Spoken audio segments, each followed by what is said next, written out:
12 minut po godzinie 8, a w studiu Mumegłesca Tadeusz Wiśniewski, przewodniczący zarządu Komunalnego Związku Gmin Doliny Redy i Chylonki. Witamy bardzo serdecznie. Również witam, dzień dobry.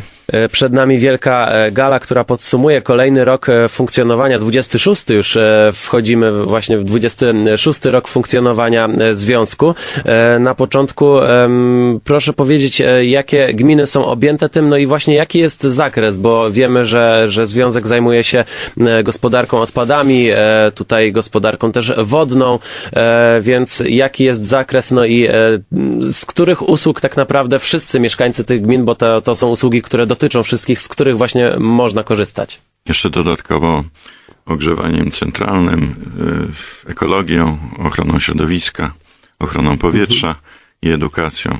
Wszystkie korzystają z wszystkiego. To znaczy te 8 gmin, które są członkami, to jest Sopot, Gdynia, Rumia, Reda, Wejherowo, gminy wiejskie, Kosakowo, Wiejska, Wejherowo i Szemut, mają możliwość korzystać z całej palety tych zadań, które realizujemy. My je po prostu przyjęliśmy od gmin i wykonujemy w ich imieniu. Jeżeli chodzi o ochronę środowiska, to się wiąże głównie z edukacją, ale młodych ludzi, ale nie tylko. Również uniwersytety trzeciego wieku, radni, działacze, młodzież, dzieci przedszkolna, to jest oczywiście większość. Ale edukacja jest kierunkowa, to jest edukacja związana z ochroną tego, co nas otacza. To z kolei wiąże się z tym zakresem, który działamy szerzej, czyli z zakresem wody i kanalizacji. To jest bezpośrednio oczywiście związane z ochroną środowiska, ale też i z gospodarką odpadami, gdzie właściwie koordynujemy działania wszystkich gmin w zakresie tworzenia systemu, ale też i sami wykonujemy część zadań, na przykład zadania z zakresu odpadów niebezpiecznych, ale tych niebezpiecznych z naszych domów, tak? Nie z jakichś dużych firm, z naszych domów. Nie wszyscy wiedzą na przykład, że zużyta lodówka czy telewizor to jest odpad niebezpieczny, a jest. Czyli pozostawienie go tak jak innych śmieci tutaj nie wchodzi w grę. Natomiast tutaj już powiedział Pan o właśnie ochronie środowiska, z którą głównie wiąże się właśnie edukacja.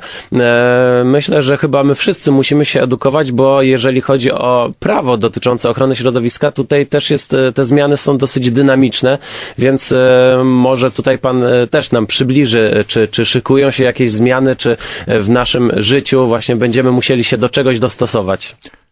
Tak, szykują się zmiany i to dosyć poważne. Pierwsza zmiana już, że tak powiem, została zatwierdzona. Jest to rozporządzenie ministra środowiska z zakresu gospodarki odpadami. Co prawda zapisy tego rozporządzenia będą wchodzić w dłuższym okresie czasu, nie od razu. Jest tam duże vacatio legis, czyli to odroczenie.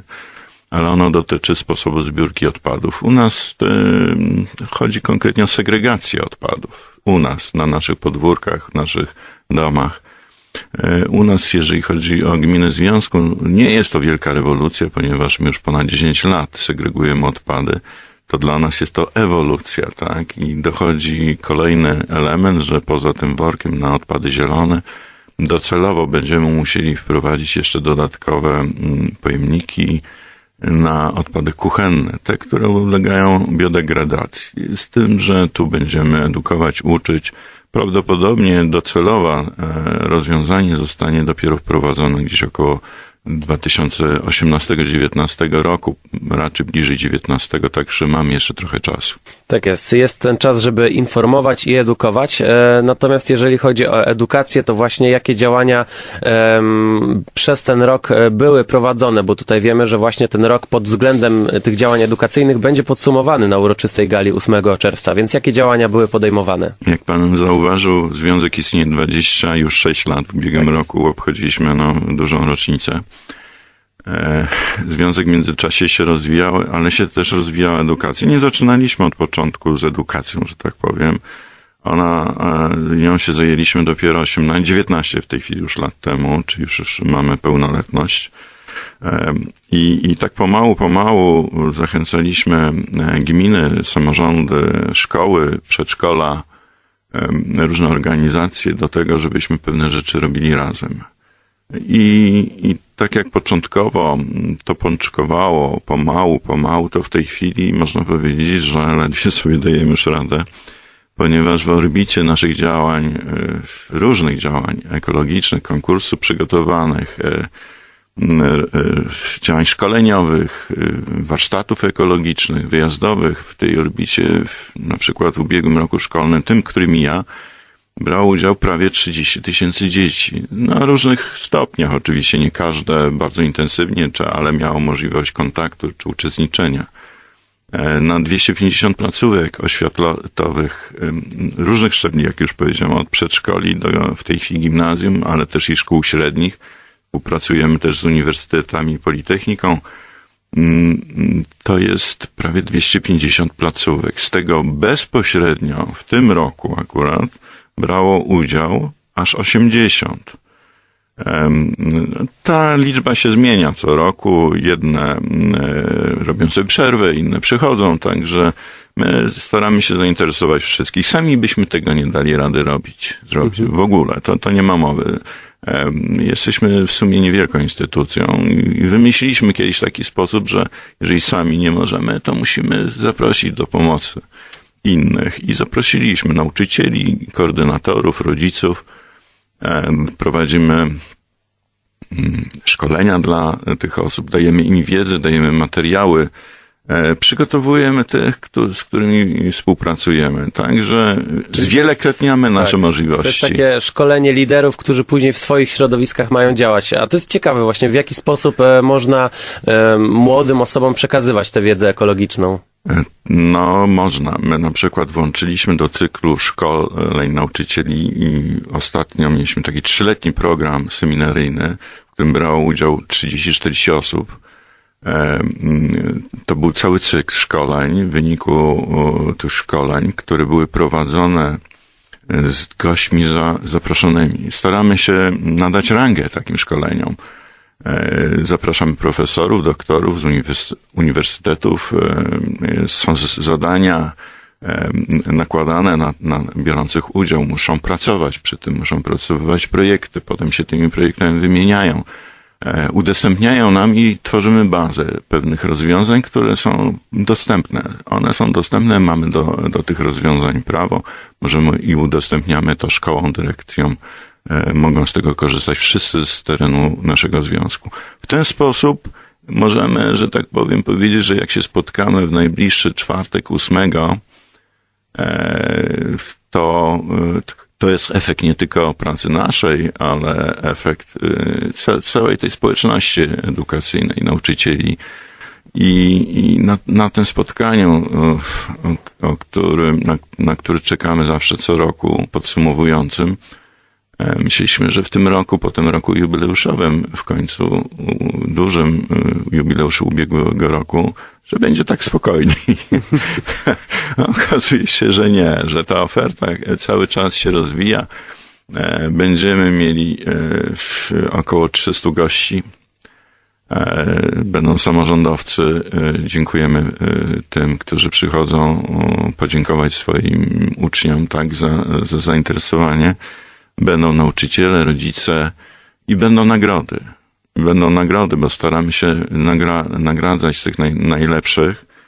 No i tych nagród, które współfinansują nasze przedsiębiorstwa komunalne, które też z nami współpracują w tym zakresie, czyli PEWIK, Ekodolina i OPEC Gdyński.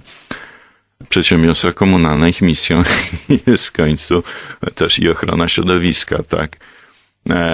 Oni z nami współpracują od wielu lat. Razem fundujemy ponad 167 nagród. Wyróżniamy mnóstwo dzieci, wyróżniamy koordynatorów, nauczycieli i wyróżniamy również szkoły. Szkoły postanowiliśmy wyróżniać, tworząc taki projekt zupełnie indywidualny chyba, czy unikatowy w skali Polski, ponieważ w 2008 roku Związek został nagrodzony przez ministra środowiska liderem polskiej ekologii. Jest to bardzo wielkie wyróżnienie w zakresie ekologii, jedno chyba z najwyższych w kraju. Postanowiliśmy, że tak powiem, wziąć przykład i stworzyliśmy projekt lidera lokalnej ekologii. i on się bardzo, bardzo rozwinął w tym roku, aż będziemy wręczać statuetki lidera lokalnej ekologii aż 25 szkołom, przedszkolom. No i co najważniejsze, od 3 lat prowadzimy taki podsumowujący program dla nagrody, naszej nagrody, największej nagrody, którą staramy się przyznawać niewielkiej ilości placówek osób. To jest nagroda Róży Ekologii.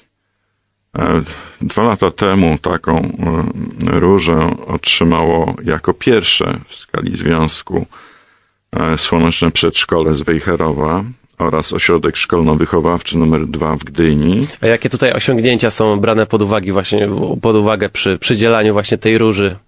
No właśnie, to jest opracowany regulamin, który określa, że to nie są jednorazowe, że tak powiem, wyróżnienia, nie za jednorazowe działania. My podsumowujemy cały okres uczestnictwa danej placówki we współpracy z nami ze związkiem. Bierzemy pod uwagę 5-10 lat nawet wstecz, podsumowujemy, analizujemy, wybieramy, że tak powiem, nominujemy do nagrody co roku i spośród nominowanych placówek wybieramy jedną w kategorii przedszkole, jedną w kategorii szkoły i jedną osobę. Do tej pory 2 przedszkola dostały takie wyróżnienie. Tak jak już wspomniałem, było to Słoneczne Przedszkole i w ubiegłym roku Przedszkole pod Kasztanami w Gdyni. A jeżeli chodzi o szkoły, to Szkolny Ośrodek Szkolno-Wychowawczy w Gdyni oraz Szkoła Podstawowa nr 2 w Redzie. A w tym roku to niespodzianka. No właśnie, tego się już dowiemy 8 czerwca na gali związanej już z 26. rocznicą istnienia Komunalnego Związku Doliny Redy i Chylonki, która, jak słyszymy, nie tylko działa na rzecz środowiska, ale także nagradza tych, którzy taką działalność prowadzą. Rozmawiamy z przewodniczącym zarządu tego związku, Tadeuszem Wiśniewskim. Dziękujemy bardzo. Dziękuję bardzo.